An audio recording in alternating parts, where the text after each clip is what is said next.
পরে আর কিতা করার মুন্সিবাজারের বনফুলা আমরা হামাইলাম। হামাইয়া 3টা ফালুদা অর্ডার দিলাম। ফালুদাগুলা দেখতে অনেক সুন্দর ও লোভনীয় লাগের। ফালুদার দিকে শ্রীকান্তর রাক্ষসের মতো চাওয়া দেখিয়া আমি আগে বাগে এক সিপ আমার মুখে ঢুকাই দিলাম।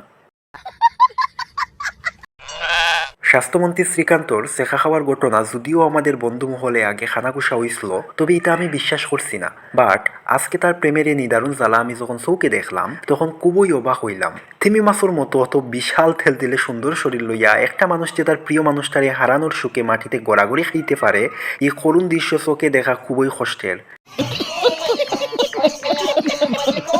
বন্ধুর তো কষ্ট দেখিয়া সাইটে থাকা বন্ধু ফারুকর চকুর যে 2-4বার ফানি আইছে তা আমার চোখরে ফাঁকি দিতে পারছে না। পরে অনেক কষ্টে ফালুদা খাবানির লোভ দেখাইয়া পেটুক মজনুরে স্বাভাবিক করতে সক্ষম হইলাম।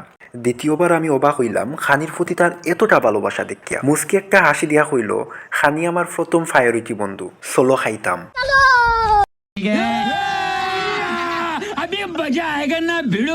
তারই বিশাল শরীর দেখিয়া ই কথা অবিশ্বাস করার কোনো সুযোগ নাই। পরে আর কিতা করার মুন্সিবাজারের বনফুলা আমরা হামাইলাম। হামাইয়া 3টা ফালুদা অর্ডার দিলাম। ফালুদাগুলা দেখতে অনেক সুন্দর ও লোভনীয় লাগের। ফালুদার দিকে শ্রীকান্তর রাক্ষসের মতো চাওয়া দেখিয়া আমি আগে বাগে এক সিপ আমার মুখে ঢুকাই দিলাম। মনে মনে কইলাম, বাবারে বাবা, তুমি তোমারটা খাও, মাংসটার দিকে এত নজর কিতার লাগে। যদিও প্রকাশ্যে হওয়ার সাহস আর শক্তি দুটাই নাই, কারণ প্রকাশ্যে হইলে বন্ধু আমার কষ্ট পাইব।